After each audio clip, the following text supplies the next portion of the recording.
نزول کے اعتبار سے یہ سورت الحجر کے بعد نازل ہوئی۔ یہ سورت اللہ سبحانہ وتعالیٰ کی حمد کے ساتھ شروع ہوتی ہے۔ اس کا ایک اور نام الحجہ بھی ہے۔ اس سورت کا نام الانعام اس لیے رکھا گیا کیونکہ اس میں مویشیوں کا ذکر ہوا ہے، اور اس لیے بھی کہ اس کے زیادہ تر احکام مشرکین کی ان جہالتوں کو واضح کرتے ہیں جو جہالتیں وہ اپنے بتوں کا تقرب حاصل کرنے کے لیے کیا کرتے تھے۔ تو ان جہالتوں کو، ان رسموں کو، ان طریقوں کو اس سورت میں بیان کیا گیا ہے۔ اور اس سورت کا نام الحجت اس لیے ہے کیونکہ اس سورت میں اللہ سبحانہ وتعالیٰ کی وحدانیت اور توحید کے بہت سے دلائل ہیں، اور مشرکین پر حجت کو بہت زیادہ قائم کیا گیا ہے۔ اس صورت میں انعام کا لفظ 6 بار آیا ہے۔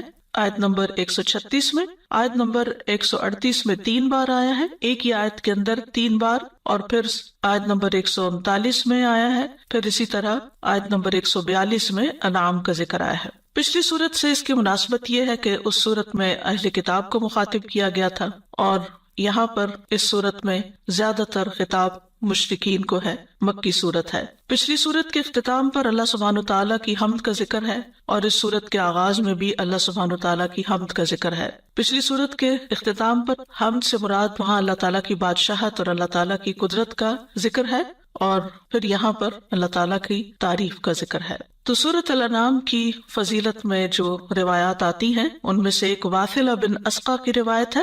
وہ کہتے ہیں کہ نبی صلی اللہ علیہ وسلم نے فرمایا، مجھے تورات کی جگہ السبع الطوال دیا گیا ہے، یعنی 7 طویل صورتیں جن کا آغاز سورۃ البقرہ سے ہوتا ہے، اور زبور کی جگہ المئین، مئین کا مطلب ہے جو 100 آیات اور اس سے لگ بھگ آیتوں پر مشتمل ہے، اور انجیل کی جگہ المثانی دی گئی، اور مفصل صورتوں کے ساتھ مجھے فضیلت دی گئی ہے جو قرآن مجید کے آخر میں آتی ہے۔ حضرت عائشہ رضی اللہ تعالی عنہا سے روایت ہے کہ رسول اللہ صلی اللہ علیہ وسلم نے فرمایا، جس نے قرآن کی پہلی 7 صورتیں سیکھ لیں وہ عالم ہے۔ یعنی الحمدللہ جو لوگ شروع سے سورۃ الفاتحہ سے لے کر پھر البقرہ، آل عمران اور ان صورتوں کو اچھی طرح پڑھ رہے ہیں، سمجھ رہے ہیں، ان کا ترجمہ یاد کر رہے ہیں، اور خاص طور پر جو لوگ باقاعدہ کورس کی شکل میں اس کو کر کے اسائنمنٹس بھی کرتے ہیں، تو یہ ان کے لیے ایک خوشخبری کی بات ہے، کیونکہ ان صورتوں کے پڑھنے سے اور ان کے احکام کو یاد کرنے سے انسان کے دین میں پختگی آتی ہے۔ تو ہماری کوشش یہی ہونی چاہیے کہ ہم قرآن مجید کا مطالعہ صرف کلاس کے لیکچر کے سننے کی حد تک نہ کریں،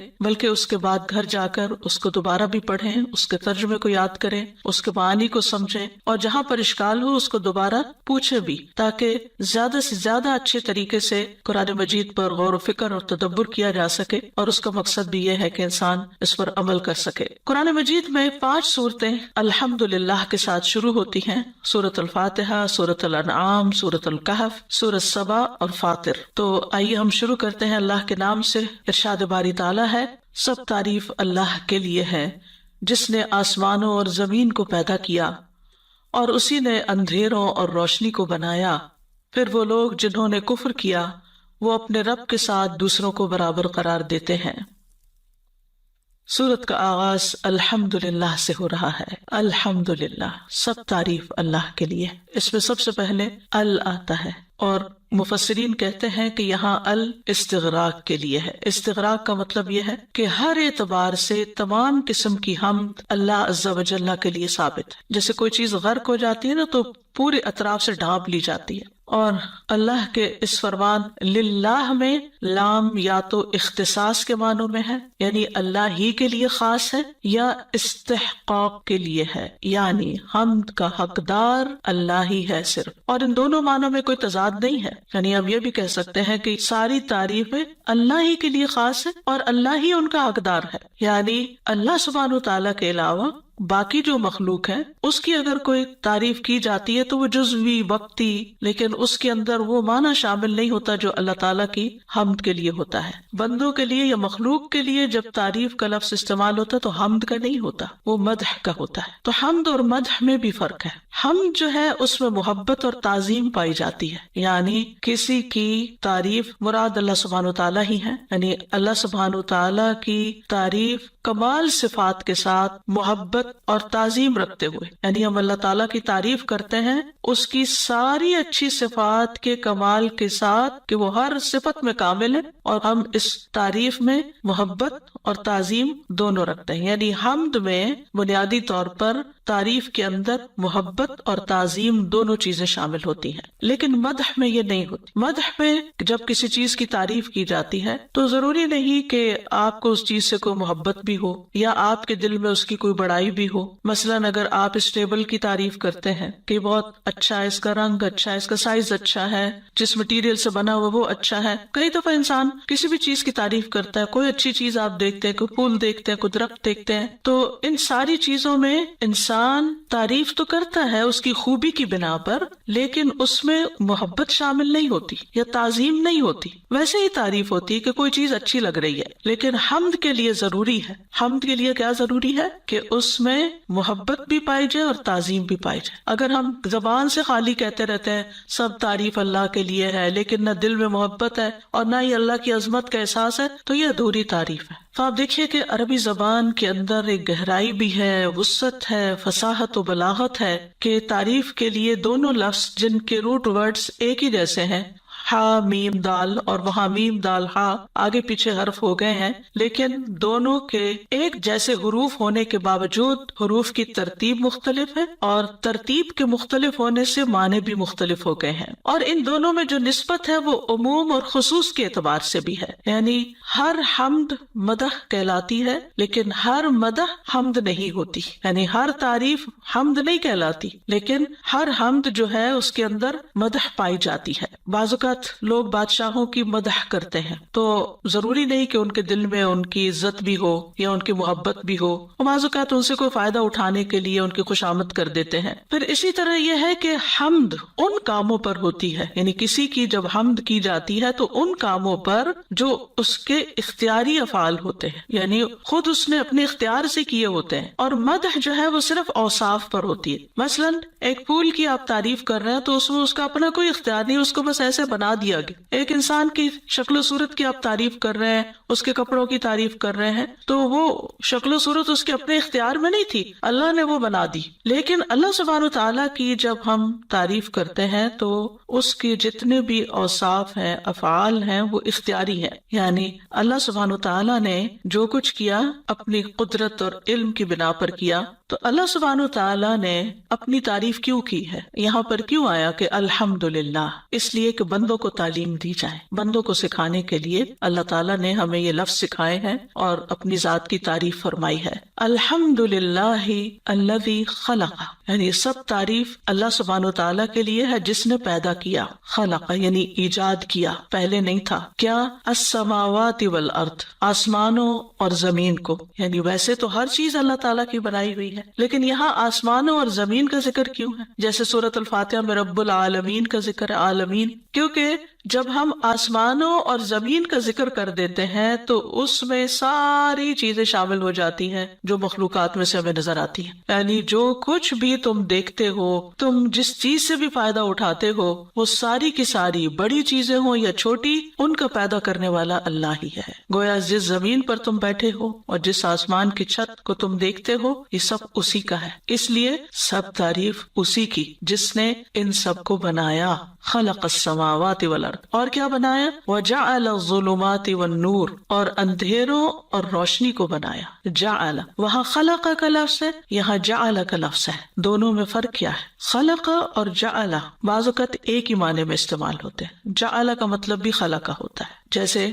ہم دیکھتے ہیں کہ انسان کی تخلیق کا جہاں ذکر ہے تو سورۃ النساء میں آتا ہے خلقکم من نفس واحدۃ وخلق منها زوجها. سورۃ الاعراف میں آتا ہے خلقکم من نفس واحدۃ وجعل منها زوجها. تو وہاں جعل خلق کے معنوں میں ہی ہے، ایک دفعہ خلق فرمایا، ایک دفعہ جعل، لیکن ان میں بہرحال کچھ نہ کچھ فرق ہے. زمخشری کہتے ہیں کہ جب کلمہ جعل قرآن میں آتا ہے تو اس کا ایک مفعول ہوتا ہے اور یہ متعدی ہوتا ہے، یا پھر اس کے دو مفعول ہوتے ہیں. جب ایک مفعول آئے تو وہ خلق کے معنوں میں استعمال ہوتا ہے. اور جب دو مفعول آئے تو وہ تحویل کے معنوں میں استعمال ہوتا ہے، یعنی ایک چیز کا دوسری چیز کی طرف پھر جانا. اور ظلمات جو ہے یہ ظلمت کی جمع ہے، جس کا معنی ہوتا ہے روشنی کا نہ ہونا، روشنی کا نہ ہونا. اور ظلمات اور نور کے 3 معنی کیے گئے ہیں، یعنی اس سے مراد کیا ہے. ایک تو دن اور رات کا اندھیرا ہے، بہت آبویس ہے، رات اندھیری ہے، دن کو روشن بنایا اللہ نے. اور ظلمات سے مراد کفر اور نور سے مراد ایمان بھی لیا گیا ہے. پھر اسی طرح قتادہ کہتے ہیں کہ اللہ نے نور سے پہلے اندھیروں کا ذکر کیا ہے، کیونکہ اللہ نے اندھیروں کو نور سے پہلے پیدا کیا، اور ظلمات زیادہ ہیں اور نور ایک ہے. اس کو مفرد بیان کیا گیا کیونکہ اندھیرے زیادہ اور عام ہوتے ہیں اور نور ایک ہی ہوتا ہے. جتنے بھی اندھیرے ہوں ان کو ایک نور مٹانے کے لیے کافی ہوتا ہے. تو اللہ سبحانہ وتعالیٰ نے جو اندھیرے اور نور پیدا کیے تو اس سے مراد کیا ہے؟ رسول اللہ صلی اللہ علیہ وسلم نے فرمایا بے شک اللہ عز و جل نے اپنی مخلوق کو اندھیرے میں پیدا کیا، پھر اسی دن ان پر نور ڈالا. جس پر وہ نور پڑ گیا وہ ہدایت پا گیا، اور جس پر وہ نور نہ پڑا وہ گمراہ ہو گیا. عمرو بن عاص کہتے ہیں اسی وجہ سے میں کہتا ہوں کہ اللہ عز و جل کے علم کے مطابق قلم خشک ہو چکے ہیں، یعنی جو بندوں کی اس نے تقدیر بنائی، اور یہ اس کی حکمت ہے کہ اس نے کس کو نور سے نوازا اور کس کو نہیں. پھر اسی طرح بعض اور لوگوں نے بھی نور اور ظلمات کے معنی بیان کیے ہیں. وہ کہتے ہیں ظلمات سے مراد جسم ہے اور نور سے مراد روح ہے. یعنی جسم جو ہے وہ اندھیرے میں ہے، یعنی اندر خاص طور پر انسان کے اندھیرا ہی اندھیرا ہے، اس کا اسٹمک ہو، اس کا ہارٹ ہو، سارے اعضاء اندر کے جو ہے یعنی اسکن کے نیچے سب کچھ اندھیرے میں ہی ہے، لیکن روح جو ہے وہ نورانی چیز ہے. پھر اسی طرح ایک معنی یہ بھی کیا گیا کہ ظلمات سے مراد جسموں کے اعمال ہیں اور نور سے مراد دلوں کی مخفی باتیں ہیں. تیسرا معنی یہ کیا گیا کہ ظلمات سے مراد جہالت اور نور سے مراد علم ہے. تو ظلمات اور نور کے لیے خلق کی بجائے جعل کا لفظ لایا گیا ہے، یعنی جعل الظلمات والنور. تو ایسا کیوں کیا گیا ہے؟ اس کی ایک وجہ یہ بتائی گئی کہ ایک ہی معنی کے لیے مختلف الفاظ اختیار کرنا یہ بلاغت کی علامت ہوتی ہے، یعنی کلام کی خوبصورتی کے لیے ریپیٹیشن نہیں کی گئی بلکہ الگ الگ لفظ لائے گئے. دوسری بات یہ ہے کہ اندھیرے اور نور ظاہری بھی ہیں، یعنی ہماری آنکھیں دیکھتی ہیں ان دونوں کو، اور حسی بھی، اس لیے یعنی محسوس بھی کرتے ہیں ہم، تو اس لیے خلق کے بجائے جعل کا لفظ آیا ہے. پھر اسی طرح یہ ہے کہ اندھیرے اور نور کبھی مانوی بھی ہوتے ہیں اور کبھی حسی بھی ہوتے ہیں، یعنی ان کا معنی بدل جاتا ہے. تو میں نے پہلے بتایا تھا نا جعل میں تحویل پائی جاتی، یعنی تبدیل ہو جاتا ہے. یعنی جیسے دن کی روشنی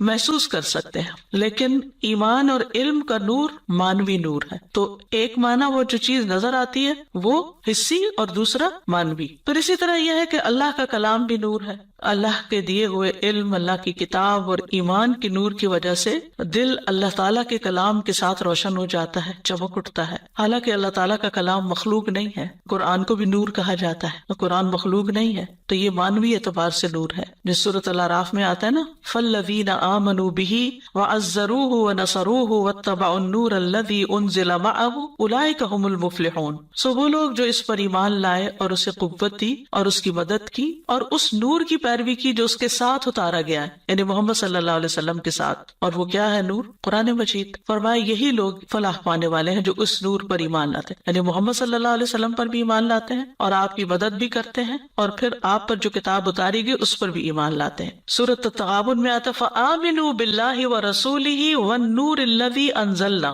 سو تم اللہ اور اس کے رسول اور اس نور پر ایمان لاؤ جو ہم نے نازل کیا ہے، یعنی قرآن. پھر یہ کہ اللہ سبحانہ وتعالیٰ مومنوں کو اندھیروں سے روشنی کی طرف لاتا ہے. اللہ ولی الذین آمنوا یخرجہم من الظلمات الی النور. اور یہ اندھیرے اور نور بھی کون سے ہیں؟ مانوی، یعنی گمراہی سے ہدایت کی طرف، کفر سے ایمان کی طرف، جہالت سے علم کی طرف. اور اندھیروں اور روشنی میں رہنے والے برابر نہیں ہے، اندھیرا اندھیرا ہے اور روشنی روشنی ہے. سورۃ الانعام میں ہی آتا ہے اومن کان میتا فأحییناہ وجعلنا لہ نورا یمشی بہ فی الناس کمن مثلہ فی الظلمات لیس بخارج منہا کذالک زین للکافرین ما کانوا یعملون. اور کیا وہ شخص جو مردہ تھا پھر ہم نے اسے زندہ کر دیا، یعنی ایمان بخشا، علم بخشا، اور اس کے لیے ایسی روشنی بنا دی، یعنی ہدایت دی، اس کو علم دیا جس کی مدد سے وہ لوگوں میں چلتا پھرتا ہے. یعنی رہتا وہ انہی لوگوں کے بیچ میں ہے جہاں اور لوگ رہتے ہیں،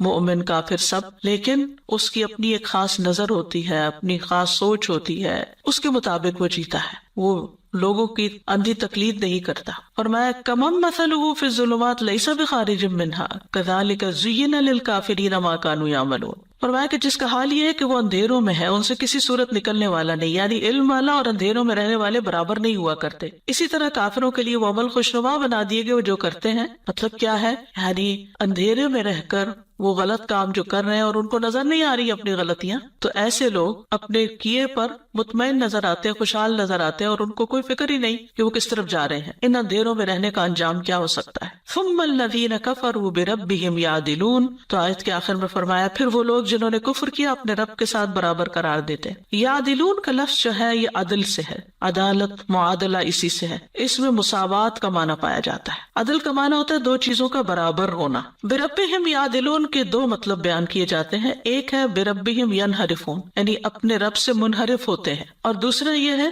کہ وہ اوروں کو اپنے رب کے برابر قرار دیتے ہیں۔ خلاصہ یہ ہے کہ کیسے ہیں یہ لوگ جو اللہ تعالیٰ کی نشانیوں کو دن رات دیکھتے ہیں، اندھیرا دیکھتے ہیں، روشنی دیکھتے ہیں، آسمان دیکھتے ہیں، زمین دیکھتے ہیں، لیکن اس کے باوجود پھر بھی وہ مخلوق میں کسی کو، کسی بت کو، کسی انسان کو، کسی مردے کو رب کے برابر قرار دے دیتے ہیں۔ یہ کتنی حیرت کی بات ہے۔ اور بہت سے لوگ تو پیدا کرنے والے کا ہی انکار کر دیتے ہیں۔ تو اللہ سبحانہ تعالیٰ کی تعریف بیان کی جا رہی ہے اس بنا پر کہ جس نے یہ سب کچھ پیدا کیا، جس نے یہ سب کچھ بنایا، اگر یہ سب چیزیں انسان کو نظر آتی ہیں، درخت ہیں، پتھر ہیں، چاند ہیں، ستارے ہیں، آسمان کی چیزیں، زمین کی چیزیں، تو ان کو پیدا کرنے والا ان کو نظر کیوں نہیں آتا؟ اس کے وجود کو محسوس کیوں نہیں کرتے؟ اور پھر ان چیزوں کو دیکھ کر انہیں سمجھ کیوں نہیں آتی کہ ان کا بنانے والا ان سے بھی بڑا ہے؟ پھر وہ چھوٹی چھوٹی چیزوں کے آگے اپنا سر کیوں ٹیک دیتے ہیں؟ ایسا کیوں ہے؟ کیونکہ وہ اندھیروں میں ہیں، ان کی عقل کام نہیں کر رہی، ان کو کچھ نظر نہیں آ رہا۔ اتنے کھلے اور واضح دلائل ہونے کے باوجود، جب دن کی روشنی ہوتی ہے ہر چیز نمایاں ہو جاتی، ہر چیز واضح ہو جاتی، اتنا کچھ ہونے کے باوجود پھر ان کو نظر نہیں آتا کہ یہ سب کچھ کیسے بن گیا اور کس نے بنایا اور کون ہے وہ۔ لیکن جو ایمان لے آتے ہیں، جو اپنے رب کو پہچان لیتے ہیں، وہ ان چیزوں کو بظاہر دیکھتے بھی ہیں، لیکن وہ ان تمام مخلوقات سے اپنے رب تک پہنچتے ہیں، ان کو ایک خاص آنکھ سے دیکھتے ہیں۔ ان کے دل کا نور، ان کے ایمان کا نور جو ہے وہ ان ساری چیزوں کو رب کی مخلوق کے طور پر دیکھتا ہے، نشانیوں کے طور پر دیکھتا ہے۔ وہ ان کو کسی بھی صورت رب کے برابر قرار نہیں دیتا، نہ سورج کو، نہ چاند کو، نہ ستارے کو، جیسے ابراہیم علیہ السلام نے کی، اور نہ ہی کسی اور چیز کو، نہ کسی پتھر کے بت کو۔ یہ اللہ سبحانہ و تعالیٰ کا خاص احسان ہے کہ اس نے ہمیں ہدایت بخشی۔ اور یہاں مشرکین مکہ کو اول خطاب ہے اور اس کے بعد سب انسانوں کو۔ آپ جانتے ہیں کہ مشرکین مکہ اس بات کو مانتے تھے کہ زمین و آسمان کا خالق اللہ ہے، وہی رات اور دن نکالتا ہے، اسی نے سورج چاند ستارے بنائے ہیں۔ وہ کبھی یہ نہیں کہتے تھے کہ یہ چیزیں لات ہبل یا منات نے بنائی ہیں۔ تو ان کو خطاب کر کے فرمایا جا رہا ہے کہ جب تم خود یہ مانتے ہو کہ یہ سب کچھ اللہ تعالیٰ نے بنایا ہے اور دن کو رات اور رات کو دن میں وہی بدلتا ہے، تو پھر تم کسی اور کے آگے جا کے سجدہ کیوں کرتے ہو؟ ان کے آگے نظر نیاز کیوں چڑھاتے ہو؟ اپنی قربانیاں وہاں جا کے کیوں کرتے ہو؟ ان سے کیوں دعائیں مانگتے ہو؟ ان کے سامنے اپنی حاجتیں کیوں پیش کرتے؟ جب سب کچھ کرنے والا وہ ہے تو پھر تمہاری عبادت کا مستحق بھی وہی ہے۔ تو جو شخص اللہ کو خالق مانتا ہے اسے چاہیے کہ پھر وہ اللہ کی حمد و ثنا بھی کرے، اللہ کی تعریف بھی کرے، اللہ کی عبادت بھی کرے۔ حمد میں پہلا درجہ یہ ہوتا ہے کہ انسان خالق کی کوئی بھی نشانی جب دیکھے، اپنے رب کی کوئی بھی نشانی دیکھے تو اس کا دل رب کی عظمت سے بھر جائے۔ اب دیکھیے کہ ایک وہ نشانیاں ہیں جو ہم اپنی نیکڈ آئی سے دیکھتے رہتے ہیں، سورج نکلتا ہے، روز نکلتا ہے، وہ ہمارے لیے پھر نشانی بھی نہیں رہتی۔ کبھی کبھی چاند دیکھتے ہیں، فل مون دیکھتے ہیں، تھوڑا سا اٹریکٹ ہوتے ہیں، اگلے دن وہ چھوٹا ہو جاتا ہے، پھر کم ہو جاتا ہے، پھر غائب ہو جاتا ہے، پھر توجہ ہی ہٹ جاتی ہے۔ لیکن اس وقت جتنے علمی انکشافات ہو چکے ہیں اور سائنس جس طرح ترقی کر رہی ہے اور جو کچھ آسمانوں میں وہ دیکھ رہے ہیں، وہ کہتے ہیں کہ صرف ہماری کہکشاں صرف ایک ہی ہے، اور اس جیسی ملینز آف ملینز کہکشاں ہیں جن کا احاطہ بھی نہیں کیا جا سکتا۔ صرف ہماری کہکشاں کے ستارے اگر گننے لگے تو ہماری گنتی ختم ہو جائے، لیکن ستارے ختم نہ ہو، یعنی ہمارا رب اتنا بڑا خالق ہے۔ پھر اسی طرح وہ کہتے ہیں کہ ہماری کہکشاں میں ہی صرف ہماری جو ملکی وے گیلیکسی ہے اس کے اندر زمین جیسے سیارے کم از کم 6 ارب کی تعداد میں ہیں، صرف اس ملکی وے میں، اور یہ ان ملینز آف ملینز کے اندر سے ایک ملکی وے، اور اس ایک ملکی وے کے اندر ہماری زمین جیسے سیارے، اور ہماری زمین جیسے مراد کیا ہے؟ ایسا سیارہ جس کا نظام شمسی جیسا نظام ہو، جیسے ہمارا سولر سسٹم ہے، اس نظام میں چند اور سیارے ہوں جو اپنے اپنے مدار میں اس نظام کے سورج کے گرد گردش کرتے ہوں. ہماری زمین جیسے سیارے کا سورج سے تقریباً اتنا ہی فاصلہ ہو جتنا ہماری زمین کا، اور سیارے کا قطر بھی یعنی اس کا سائز بھی ہماری زمین کے قریب ہو، اور اس سیارے میں چٹانیں بھی اور میدان بھی ہوں. یعنی جیسی ہماری زمین ہے اپنی ساخت کے اعتبار سے، ضروری نہیں کہ وہاں لائق ہو، ساخت کے اعتبار سے، سائز میں اور اس کے جو میک ہے اس میں، اور پھر سولر سسٹم کے اندر، اور پھر اس کا سورج سے اتنا ہی فاصلہ، اس اعتبار سے 6 ارب اور سولر سسٹم کہہ لیں اور زمینیں کہہ لیں یا سیارے کہہ لیں، اور جو ہماری گیلیکسی ہے نا اس کا سائز ایک ڈاٹ کی طرح سمجھیں ساری گیلیکسیز کے اندر، اور اس میں پھر ہمارا سولر سسٹم ایک ذرے کے برابر. تو آپ دیکھیں ہماری زمین کہاں جاتی ہے، پھر اس میں ہم کہاں ہیں، اور ہم کیا چیز ہیں جو اس زمین کی مٹی سے بنے، پھر بھی اتنا کبر کہ اپنے رب کو نہ پہچانے اور اس کو نہ جانے. بہرحال اگر آپ لوگ اس میں انٹرسٹڈ ہو تو آپ ضرور اس چیز کا مطالعہ کیا کریں کہ اللہ سبحانہ وتعالیٰ نے کیا کچھ بنایا. اور یہ تو 2020 کی اپڈیٹ تھی جس سے میں نے لیا ہے، اس کے بعد بھی کئی چیزیں مزید سامنے آ چکی ہیں، اور جس طرح خلا میں تحقیقات ہو رہی ہیں مستقل طور پر، ایسے انکشافات ہو رہے ہیں کہ انسان کی عقل حیران ہو جاتی. یعنی ہماری تو عقل میں وہ چیزیں آ بھی نہیں سکتی کہ جو کچھ اللہ سبحانہ وتعالیٰ نے بنایا ہے. تو اگر ستاروں کو گنتے ہوئے ہماری گنتی ختم ہو رہی ہے تو پھر اللہ سبحانہ وتعالیٰ کی ذات ہمارے ادراک میں کیسے آ سکتی؟ لا تدرکہ الابصار، تم اس قابل ہی نہیں کہ اس کو دیکھ سکو، تمہارے اندر وہ کیپیسٹی نہیں کہ تم اس کو دیکھ سکو، لیکن اس کی نشانیاں ہر طرف تمہیں نظر آ رہی. خلق السماوات والارض، اس لیے اس کو پہچانو. تو سورت کے شروع میں سب سے پہلے اللہ تعالیٰ کی پہچان کرائی گئی ہے اور کائنات کی نشانیوں کے ذریعے توجہ دلائی گئی ہے کہ تم اس کی تعریف. تو آسمان و زمین کی تخلیق کی ابتدا اور انتہا میں اللہ ہی کی تعریف ہے، اسی لیے ابتدا میں بھی خلقہ کے ساتھ بھی حمد ہے، اور جب یہ سب کچھ ختم ہو جائے گا تو کیا ہوگا؟ سورۃ زمر کے آخر میں آتا ہے وَتَرَى الْمَلَائِكَةَ حَافِّينَ مِنْ حَوْلِ الْعَرْشِ يُسَبِّحُونَ بِحَمْدِ رَبِّهِمْ وَقُضِيَ بَيْنَهُمْ بِالْحَقِّ وَقِيلَ الْحَمْدُ لِلَّهِ رَبِّ الْعَالَمِينَ. جب سارا کچھ ختم ہو جائے گا، یعنی تخلیق ہوئی تو حمد، اور جب سب کچھ ختم ہو جائے گا تو بھی اللہ کی حمد ہوگی. کل من علیہا فان، ہماری کوئی ہستی نہیں ہے، ہم کچھ نہیں ہیں. ہاں اگر ہم رب کی سچے دل کے ساتھ، خلوص کے ساتھ عبادت کریں اور اس کے بندے بن جائیں تو پھر اس نے ہمارے لیے بہت بڑا انعام تیار کر کے رکھا ہے، جنت جیسا. لیکن اس کی بڑی قیمت ہے، جیسے دنیا کی نعمتوں کی قیمت دینی پڑتی ہے. کسی گروسری اسٹور میں چلے جائیں، کچھ اور لینے کے لیے چلے جائیں تو آپ کو قیمت ادا کرنی پڑتی ہے اس کی. تو جنت ان سب چیزوں سے مہنگی ہے جو دنیا میں پائی جاتی ہیں. تو دنیا کی چیزوں کے لیے تو ہم کتنی محنت کرتے ہیں اور اس کے لیے مال کماتے بھی ہیں اور خریدتے بھی ہیں اور بیچتے بھی ہیں اور سب کچھ کرتے ہیں، لیکن اللہ نے مومنوں سے جنت کا سودا کر رکھا. ان اللہ اشتری من المؤمنین انفسهم واموالهم بان لهم الجنہ. تو ہمیں جنت کا خریدار بھی بننا ہے، تو اس کے لیے پھر محنت بھی کرنی ہے، کوشش بھی کرنی ہے. اور وہ کوشش شروع ہوتی ہے نقطۂ آغاز علم حاصل کرنے سے. اگر آپ یہ آیت نہ پڑھیں تو آپ کے دل میں اللہ کی عظمت کا احساس کیسے پیدا ہو؟ گھر بیٹھے تو نہیں پیدا ہو سکتا، کچھ پڑھے بغیر، کچھ جانے بغیر تو نہیں ہو سکتا. یہ باتیں ہم نے کتنی دفعہ بھی پڑھ رکھی ہیں، پھر بھی ہمیں بار بار دہرائی کی ضرورت ہے. اس لیے کہ ہم جس دنیا میں رہتے ہیں یہ بہت غافل کر دینے والی،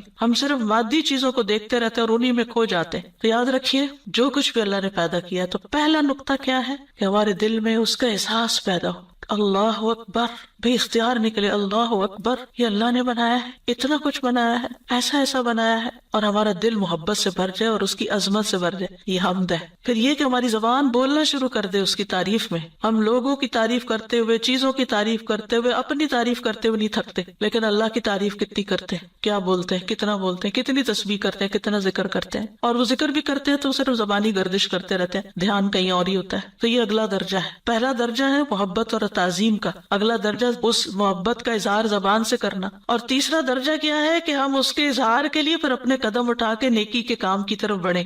عملی شکر، عملی تعریف، جیسے نماز میں کھڑے ہوں، جیسے ہم علم حاصل کرنے کے لیے نکلیں. تو یہ ایک طرح سے عمل سے شکر اور عملی طور پر اللہ کی حمد ہے کہ اللہ تعالیٰ ہم آپ سے محبت کرتے ہیں، اس لیے آپ کی محبت میں سارے کام کر رہے ہیں. اسی لیے بعض اللہ کے مقرب بندے کہا کرتے تھے کہ ہمیں رات سے اس لیے محبت ہے کہ اس میں ہم اللہ کی عبادت کرتے ہیں اور دن اللہ کے بندوں کی خدمت کرتے ہیں. تو یہ دونوں طریقے ہیں اللہ کی عملی طور پر تعریف اور شکر بجا لانے کی، کہ واقعی جو تو نے ہمیں نعمتیں دی ہیں، کیونکہ ہمارے پاس جو کچھ بھی ہے اللہ ہی کا دیا ہو، کیونکہ سب کچھ بنایا جو اللہ نے.